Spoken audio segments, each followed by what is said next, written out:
안녕하세요. 저는 성균관대학교 의과대학 정신건강의학과 임상조 교수 안지연이라고 합니다.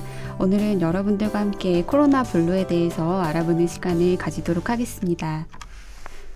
먼저 코로나 블루란 무엇일까요? 코로나 사태가 100일 정도 지속되면서 여러분들도 코로나 블루라는 이야기들을 많이 들어보셨을 텐데요. 코로나 블루라는 것은 감염증인 코로나에 우울한 기분이라는 블루라는 단어가 합쳐져서 만들어진 신조어이고요. 의학적인 진단은 아닙니다. 주로 감염 위기 상황으로 인한 스트레스로 인해서 우울과 불안을 주 증상으로 나타내는 상태로 보시면 되겠습니다. 코로나 블루의 증상은 어떤 것들이 있을까요? 가장 많은 증상들은 우울하고 불안한 증상들이 있고 여기에 공포라든지 짜증, 분노, 무력감, 불면 등의 증상이 동반될 수 있습니다. 그리고 사회적 단절로 인해서 위축과 고립되는 증상들이 있을 수 있고 여러 가지의 두근거림이나 답답함, 기침, 설사, 속이 안 좋은 소화불량 증상, 두통, 어지러움이 동반될 수가 있고 가슴이 답답하면서 이게 혹시 내가 코로나에 걸린 게 아닌가? 머리가 아프면 이것도 혹시 코로나가 아닐까 하는 과도한 건강 염려 증상들도 있을 수 있습니다. 그러나 이러한 재난 상황에서는 정상인들도 어느 정도의 불안이나 불면 증상들이 있을 수 있고 감염에 대한 두려움 그리고 주변 사람들에 대한 비난, 혐오 등에 대한 감정적 반응이 있을 수 있는데요. 이는 대부분은 일시적인 것이고 이러한 상황이 끝나면 회복되기 마련입니다. 그러나 이제 여러분들이 식사나 수면 등의 일상적인 생활이 유지되지 못하거나 자살이나 자해 사고가 심하거나 또는 환각이나 망상 등의 정신병적 증상이 심할 때에는 정신건강 전문가의 도움이 필요할 수 있습니다. 또한 이런 증상들을 완화하기 위해서 지나치게 술을 마신다든지 담배를 핀다든지 여러 가지 약물을 남용하는 경우에도 정신건강 전문가의 상담을 받아보시는 것이 필요할 수 있겠습니다. 그렇다면 이러한 코로나 블루는 왜 생길까요? 먼저 감염이란 것에 대한 특성에 대해서 알아볼 필요가 있는데요. 감염 그리고 전염병이라는 것은 눈에 보이지 않는 것이기 때문에 사람을 굉장히 불안하고 무력하게 만들 수 있습니다. 그리고 3개월 내내 지금 미디어나 여러 가지 주변인들을 통해서 코로나19에 대한 간접적이고 과도한 노출이 지속되고 있는 것들도 한 원인이 될 수가 있겠고요. 자가격리나 여러 가지 이제 사회적 거리두기 등의 일상생활 제약이 지속되면서 우리 몸이 장기적인 스트레스를 받고 있습니다. 이럴 경우에 우리 몸에서 긴장에 반응하는 교감신경계가 과활성화되면서 지나친 불안을 느끼게 되고 정신적인 내인성도 한계에 도달하게 됩니다. 그리고 아까 말씀드린 것처럼 감염에 대한 여러 가지 지나치거나 잘못된 정보들 그리고 회사에 나가지 못하거나 일을 하지 못해서 생기는 경제적인 어려움, 사회적 단절 등도 코로나 블루의 원인이 될 수 있습니다. 그러면 어떤 사람들이 특히 코로나 블루를 경험하게 될까요? 실제로 가벼운 우울이나 불안 증상을 누구라도 경험을 할 수가 있습니다. 최근에 코로나19 국민 정신건강 실태조사에 따르면 국민 약 19% 정도가 중등도 이상의 불안 유형군으로 나타났다고 하고요. 그리고 최근 한 달 사이에 코로나 관련 심리 상담 건수가 4배 정도 증가한 걸로 보아서 실제로 병원에 오거나 상담은 받지 않지만 코로나 블루를 경험하고 있는 국민들이 꽤 많다는 것을 알 수가 있습니다. 특히나 불안도가 평소에 높았거나 건강을 염려하는 경향이 높았던 경우, 그리고 과거에 우울증이나 불안증 같은 정신질환을 경험했던 경우, 그리고 활동에 제약이 있거나 실제로 코로나19에 대해서 충분한 정보를 습득하기 어려운 노인이나 사회 취약 계층들이 코로나 블루 자체에 취약한 경향들이 있고요. 이제 어른들의 태도에 영향을 많이 받을 수 있는 어린 아이들이나 청소년들, 그리고 실제로 코로나에 감염되었을 때 사망률이 높아질 수 있는 폐렴이나 암이나 그런 기저질환자 집단에서는 코로나 블루에 특히 취약한 경향이 있습니다. 코로나19 사태가 3개월 정도 지속되면서 실제로 자가격리를 경험하셨거나 이제 주변에 자가격리를 경험하신 분들이 있으실 텐데요. 이 경우에 이제 지켜야 할 정신건강 수칙들은 무엇일까요? 여기에 대해서 제가 조금 설명드리도록 하겠습니다. 신체적인 격리는 말 그대로 이제 심리적으로 상당한 스트레스를 가져올 수가 있습니다.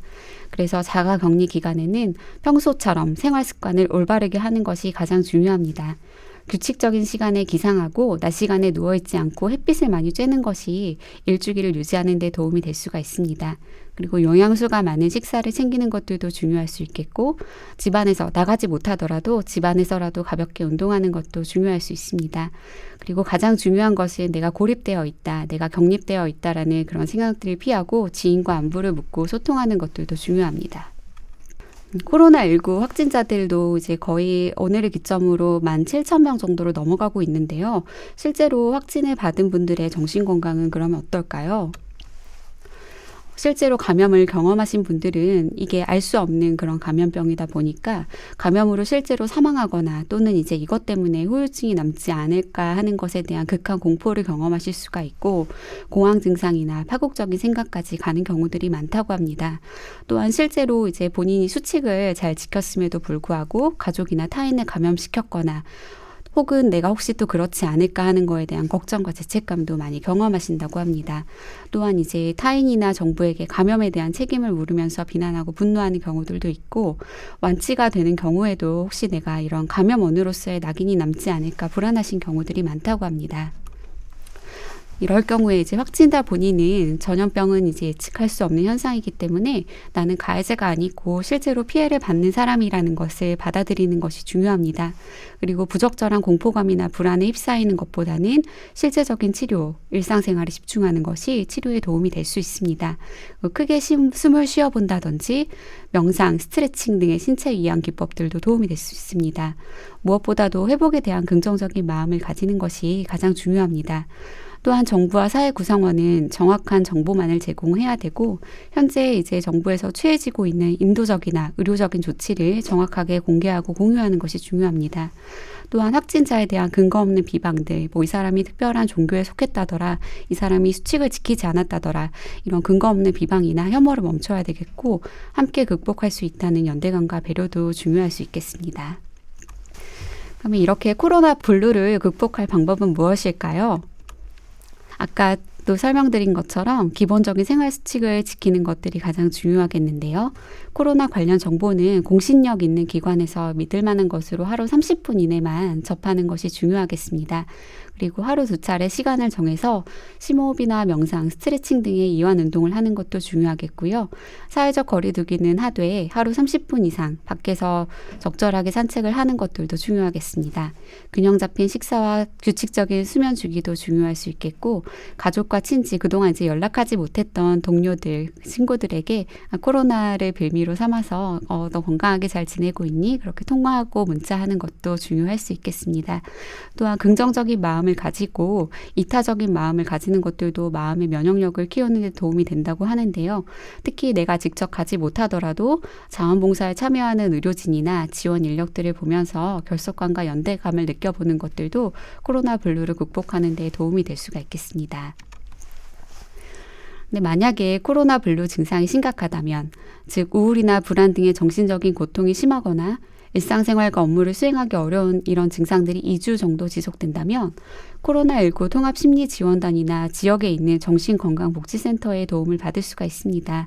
이쪽에서 상담을 받으시고 치료를 필요로 하는 정도의 임상 증상이 지속이 된다면 근처 의료기관의 도움을 꼭 받으셔야 됩니다. 마지막으로 코로나 블루를 대하는 마음가짐에 대해서 이야기하고 마칠까 하는데요. 가장 중요한 것들은 크게 3가지가 있을 수 있겠습니다. 먼저 이런 그 전염병 상황은 누구도 예측할 수 없고 누구도 이에 대해서 알 수 없는 상황들이기 때문에 이런 불확성시를 받아들이는 게 가장 중요할 것 같습니다. 환경을 바꾸는 것들은 현재로서는 아무도 할 수 없고 예측도 불가능합니다. 그렇기 때문에 본인이 가질 수 있는 통제 가능하고 긍정적인 활동에 집중하는 것이 중요합니다. 예를 들어서 하루에 2번 시간을 정해서 명상을 한다든지 스트레칭을 한다든지 그런 것들은 내가 시간을 정해서 내가 이 시간에 맞출 수 있고 하는 그런 통제 가능한 것들이기 때문에 이런 활동 등에 조금 집중을 하는 것들이 중요하겠고, 우리가 이전에 누렸었던 평범했던 하루, 그리고 이제 소중했던 관계들에 대해서 돌아보는 새로운 일상들을 만들어 나가는 것도 중요할 수 있겠습니다. 두 번째로는 스트레스를 지탱하는 힘을 키우는 게 중요하겠는데요. 이거는 이제 다른 말로는 회복 탄력성이라고 하는데, 우리가 용수철을 누르면은 그대로 이제 스프링이 튕겨서 돌아오듯이 마음에도 어떤 그런 탄력성들을 키우는 것들이 중요합니다. 이런 위기는 지금 이제 어느 시점에 있어서는 끝나겠지만 다시 언제 또 올 수 있는 것들입니다. 현재는 다음에 올 수 있는 그런 위기에 대한 훈련 상황이라고 생각하고 스트레스를 지탱하는 힘을 이번 기회에 키워보시는 것도 좋겠습니다. 그리고 또한 마지막으로는 적절한 긴장감은 유지하되 어느 때보다도 심리적으로는 서로 가까운 위로와 안정감을 공유하는 것이 중요합니다. 서로 이제 확진자나 격리자들에 대한 무분별한 낙인이나 차별은 삼가하는 것이 중요하겠고, 우리가 몸은 멀리 그리고 마음은 가까이라는 표어가 요새 많이 중요하게 떠오르고 있는데요. 실제로 이제 사회적인 거리는 유지하면서 심리적으로는 서로 연대하고 배려하는 것이 가장 중요할 것이라고 생각합니다. 이 상황은 언젠가는 종료가 될 것이기 때문에 개인적으로 그리고 이제 국가적으로 공동체적으로 서로 이길 수 있다는 그런 믿음을 가지고 코로나 블루를 잘 극복하셨으면 좋겠습니다. 감사합니다.